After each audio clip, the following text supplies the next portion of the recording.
السلام عليكم ورحمة الله وبركاته حبايبي. النهارده معانا الحالة الثالثة من حالة قاعدة اف. طيب القاعدة دي أول حاجة بتعبر عن مواقف مفترضة أو متخيلة في الماضي وليست حقيقية، يبقى أنا كل دوت مفترضات في الماضي أو هو تخيل الماضي، وتسمى حالة الندم على ما فات. تمام. القاعدة بتتكون من اف فاعل، هاد باست بارتيسيبل، وهاد هنا اللي هو الماضي التام. تمام. يبقى انا هنا بستخدم معايا الماضي التام، ماضي تام. اوكي. طب وفاعل would have زائد الباست بارتيسيبل، ده تكوين القاعدة الحالة الثالثة بقاعدة اف. اوكي. طيب تعالوا بقى ايه نفك القاعدة ديت بشوية جمل ونعرف حقيقة قاعدة اف بنستخدمها ازاي. يلا بينا. تعالوا نعمل جملة على القاعدة if I had studied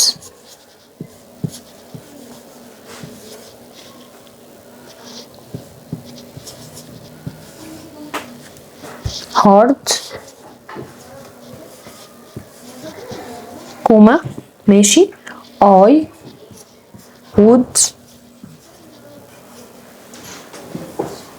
have succeeded.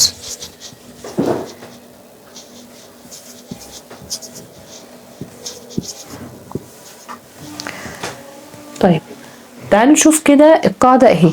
if I had studied يبقى ادي استخدمت الماضي had واستخدمنا التصريف الثالث ماشي hard.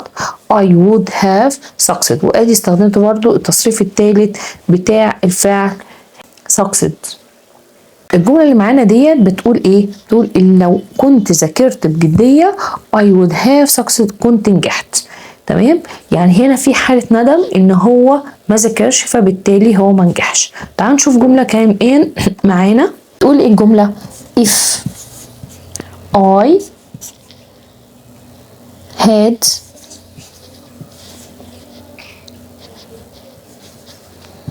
met him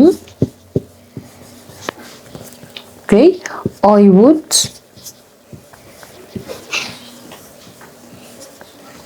have told him the truth. اوكي. بمعنى ايه؟ بيقول لك if I had met him، لو كنت قابلته انا كنت اخبرته بالحقيقة. نشوف التكوين التاني او بعض التكوينات اللي في استخدام قاعدة if انا بستخدمها ازاي. if he had تمام، يبقى if he had been taller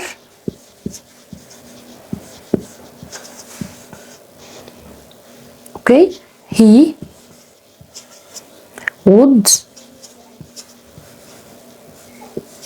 have been basketball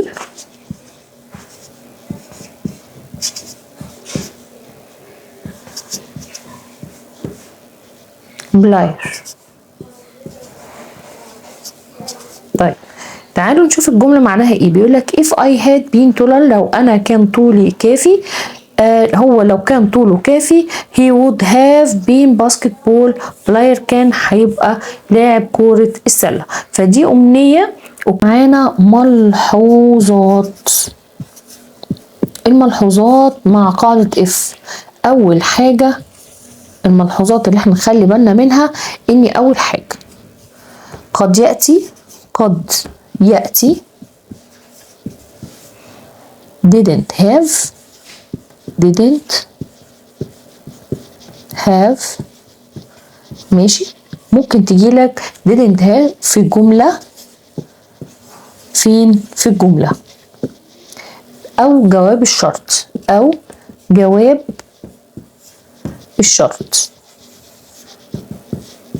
تمام. هيحصل ايه بقى؟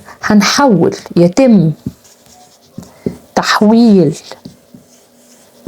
didn't have، انا هحول didn't have الى ايه بقى؟ الى had. بس had هنا هتكون فين؟ فعل الشرط، فعل الايه؟ الشرط. طب ايه الكلام الكبير ده؟ طب الاول هنقوله تاني. ممكن يجيلك didn't have في الجمله، تمام، اللي هي جواب الشرط، ففي الحاله دي انت هتحول didn't have لhad.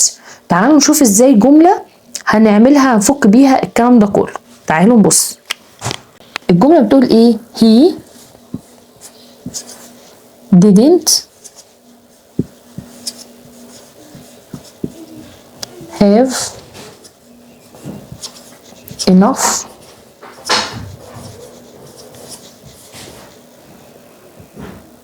money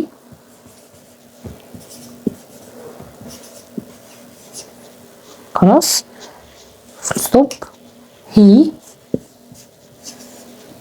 didn't buy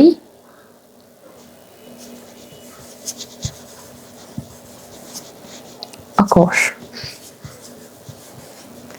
تمام. طيب في الحالة دي بيقول لك استخدم ايه؟ if. طيب الجملة بتقول لك he didn't have enough money. he didn't have enough money. he didn't buy a car. هو معهوش فلوس كفاية، هو ما اشتراش عربية. طيب في الحالة ديت احنا قلنا لو عندنا didn't have في الجملة في فعل الشرط هحذفها، اوكي، هحذفها واحولها لمين؟ لهاد مع استخدام if في الاول. طب تعالوا نشوف ازاي انا هستخدمه. الاول هقول له ايه؟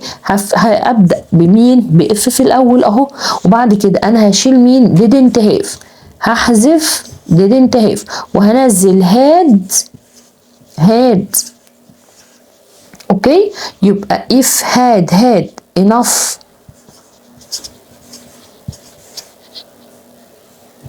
money، لو هو معاه فلوس كفاية، تمام، ايه اللي هيحصل بقى؟ كوما. تمام، شايفين هي برضو didn't هتتشال خالص، اوكي، وهتنزل بدلها مين؟ would have. يبقى هي بدل didn't would have، اوكي، would have bought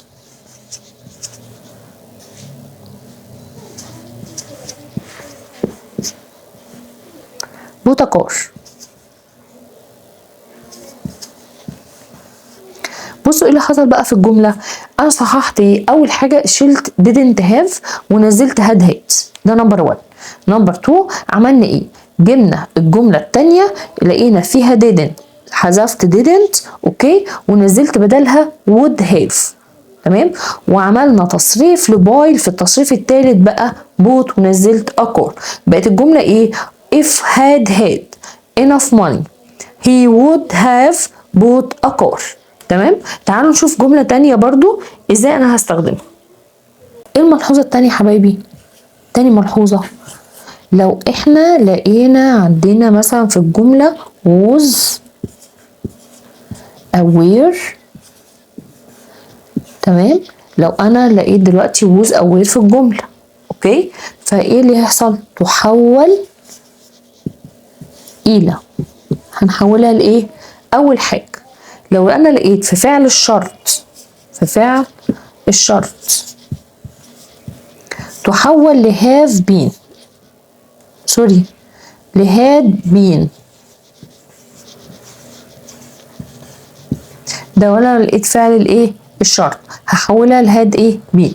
طيب لو لقينا بقى في جواب الشرط، جواب الشرط فيها was aware، فتحول لإيه بقى؟ تحول إلى would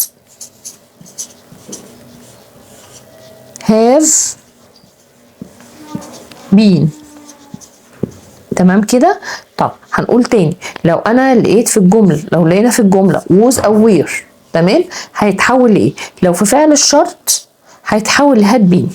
طيب لو لقيت في جواب الشرط was aware هيحول لمين؟ تعالوا نشوف الجملة ازاي بنستخدم التحويل دوت. بصوا يا حبايبي الجملة بتقول ايه؟ he wasn't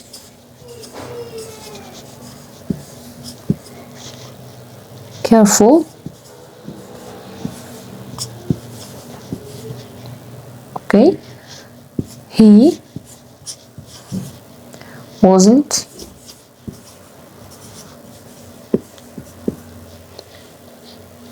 able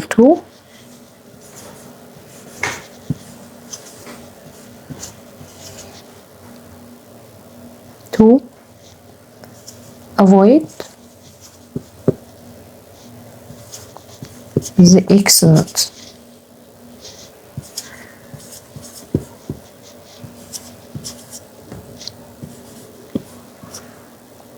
اوكي بيقول لك هو ما كانش حريص، هو كان مش قادر ان هو يبعد عن الايه، عن الحدث. تمام. طيب تعالوا نشوف هنا الجمله ديت انا هعمل فيها هحولها ازاي. احنا اتفقنا ان احنا لو عندنا was aware تمام في فعل الشرط فتحول لهاد بين، هتحول لمين؟ لهاد بين. ادي عندنا فعل الشرط وادي عندنا جواب الشرط. خلاص تعالوا نشوفها هيحصل تحويلها ازاي. هيقول هنستخدم، قال لك هنا طبعا استخدم لي اف. اوكي يبقى احنا نبدا بمين؟ باف الاول. يبقى دي اول حاجه. بعد اف انا قلنا هنحول مين؟ من was aware الى ايه؟ الى had been. يبقى if had been careful خلاص كوما he would have been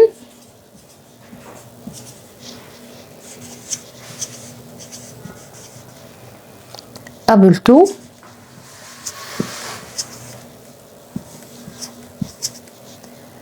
avoid the accident. avoid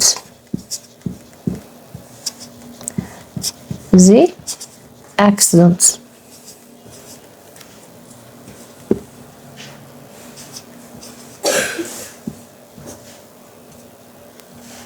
تمام كده. يبقى انا عندي لقيت جواب الشرط فحولته لهاد بين. اوكي طب تعالوا نشوف تاني جملة تانية. انا في جواب الشرط لو لقيت عندي was برضو في جواب الشرط الجملة هتبقى ازاي؟ قبل ما ندخل على الجملة الأولى الجملة التانية حبايبي عشان بس الناس اللي مش مركزة شوية هنقول تاني فين هو فعل الشرط وجواب الشرط. الجملة الأولى ده كده فعل الشرط، فعل الايه؟ الشرط. يبقى الجملة الأولى عندي فعل الشرط. طب فين جواب الشرط؟ الجملة التانية جواب الشرط. تمام كده. يبقى عشان نكون فاهمين لما يجيلي was في فعل الشرط هحولها لمين؟ لهاد بين. طب لو لقيت was اوكي aware في جواب الشرط هنحولها لايه؟ لwould have been. يبقى فين جواب الشرط؟ اللي هو الجملة التانية. تعالوا نشوف بقى الجملة التانية. he didn't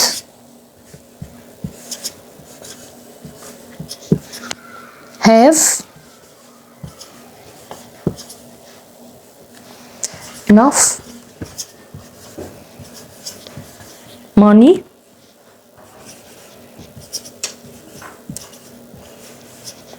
so okay he wasn't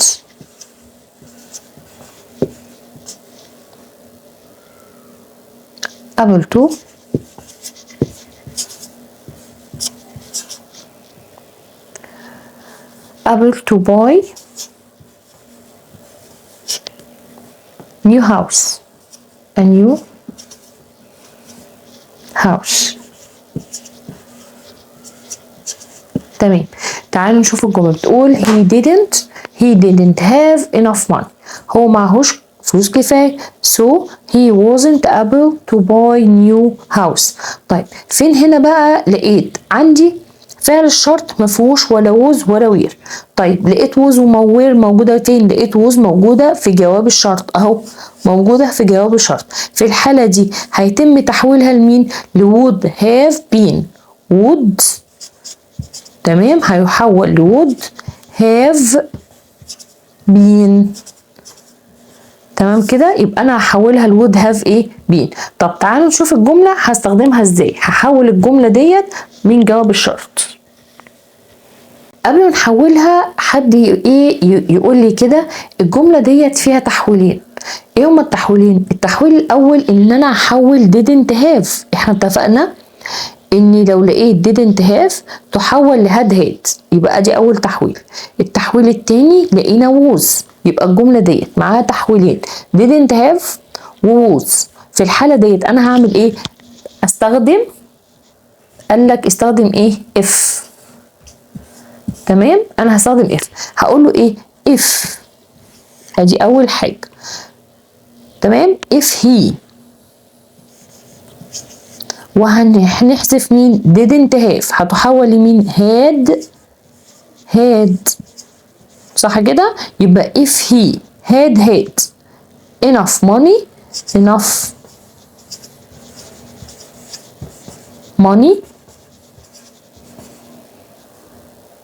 اوكي، تمام.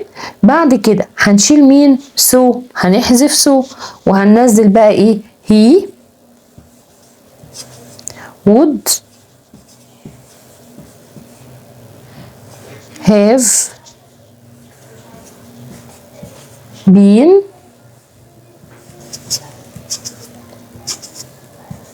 اوكي able to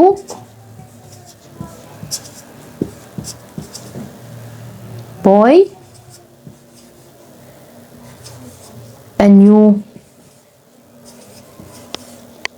car, a new house. تمام، يبقى الجملة الأولى عشان محدش بس حبايبي يتلخبطوش. اوكي، ادي الجملة الأولى وادي الحل بتاعها. الجملة بتقول he didn't have enough money so he wasn't able to buy new house. لو هو كان معاه، هو معهوش فلوس كفاية، عشان هو معهوش فلوس كفاية لذلك هو مش قادر انه يشتري بالجديد. في الحالة دي انا حولت اول حاجة بصيت عليها لقيت عندي didn't have، هحولها لمين؟ لهاد. هحولها لايه؟ لهاد. دي اول حاجة. بعد كده انا هشيل so، هنحذف so. خلاص، يبقى انا كده ما استخدمتش so.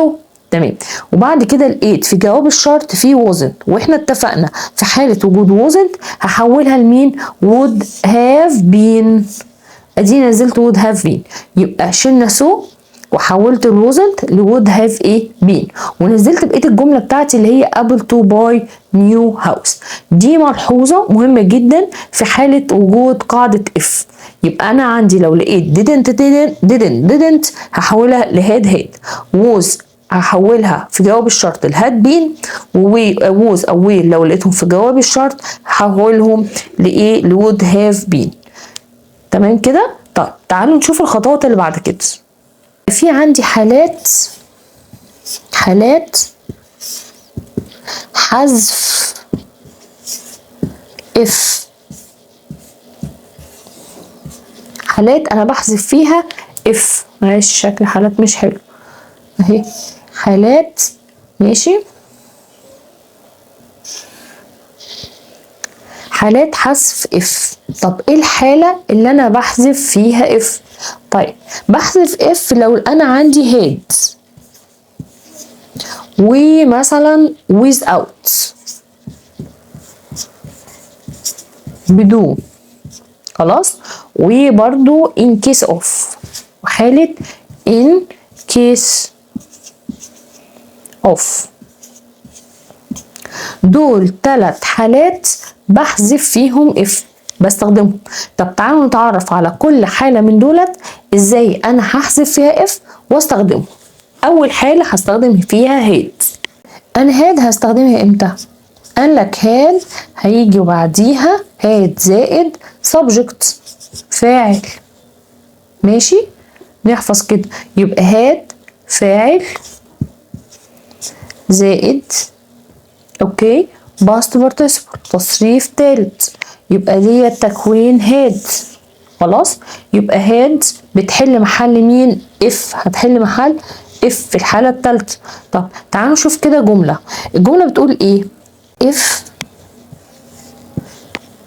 he had bought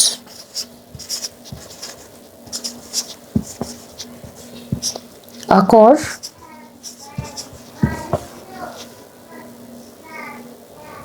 okay comma he would okay he would have traveled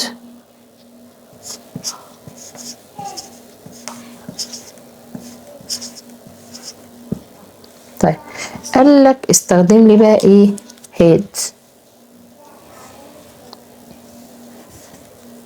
قال لك استخدم لي هنا had طيب في الحالة ديت انا بحذف if وهستخدم بدلها if فاعل past participle تعال نشوف ازاي انا هستخدمها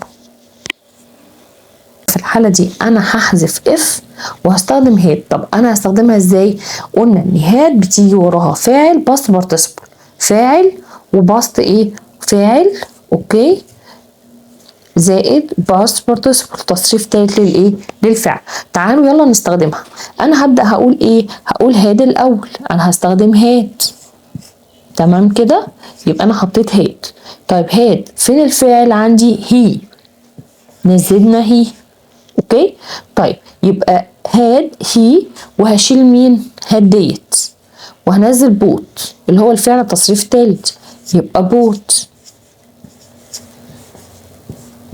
يبقى had he bought ماشي a car تمام كوما he would have traveled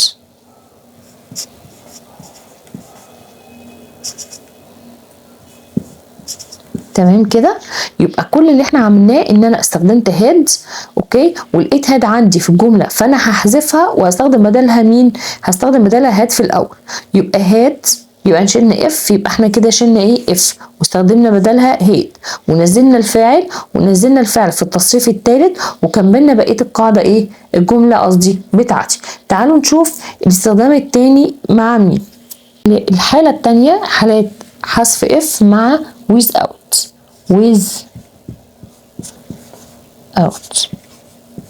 طيب دي بتيجي ازاي بستخدمها يا اما بيجي وراها noun او verb زائد الاي ان جي تمام اللي هي بتساوي بقى ايه if not تمام تعالوا نشوف هنا ازاي انا هستخدم without بدل if الجملة بتقول if we weren't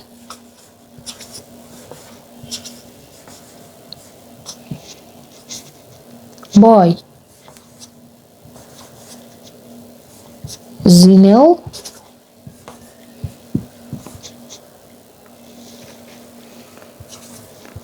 we would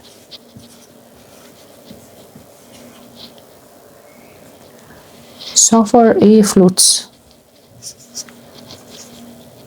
suffer floods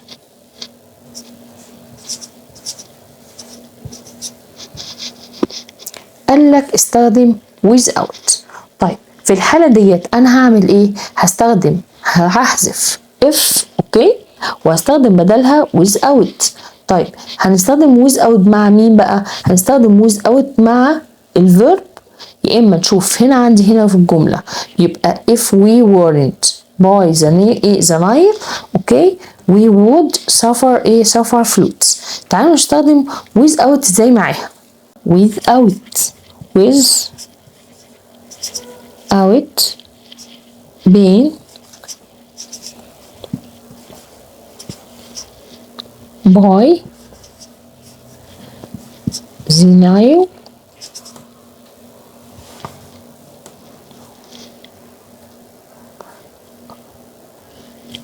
the Nile. Okay.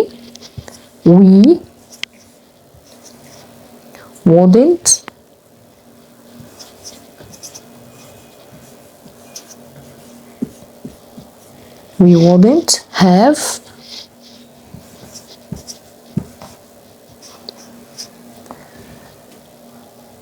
suffered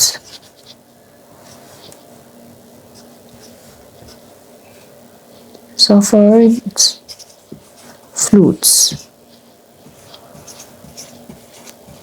تمام. يبقى انا استخدمت without بدل قاعدة مين؟ بدل if. تعالوا نشوف حالة برضو حذف القاعدة if مع ال in case of.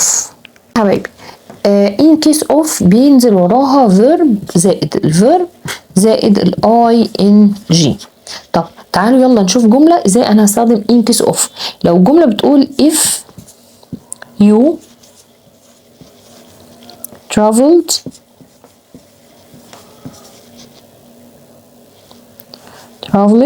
okay early.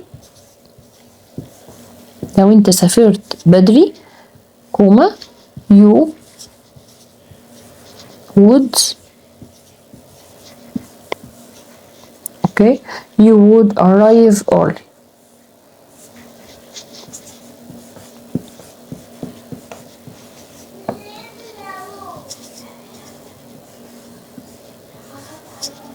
خلاص. لو انت سافرت بدري you would arrive early.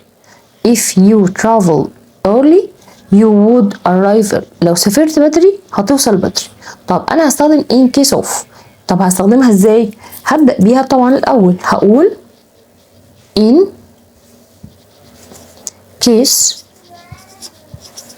of وهينزل وراها الفعل في ing اللي هي بقى كلمة مين؟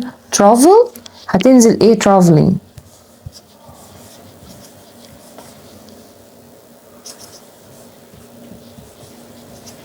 اوكي in case of traveling early لو انت سافرت بدري اوكي تمام you would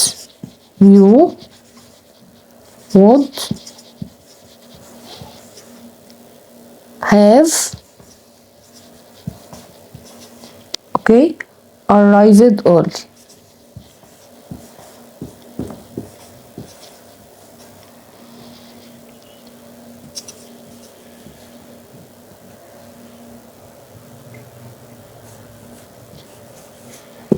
اوكي يبقى لو انا استخدمت in case of traveling early you would have arrived early.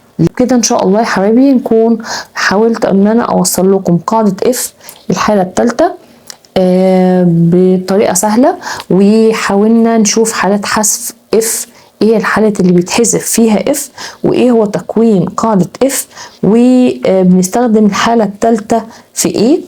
اوكي ونكون على قد ما قدرت اوصل لكم باذن الله ونكون استفدنا ان شاء الله. لو عجبك الفيديو اعمل لايك واشترك في القناه وفعل زر الجرس عشان يوصل لك كل جديد. Thank you for watching. Goodbye.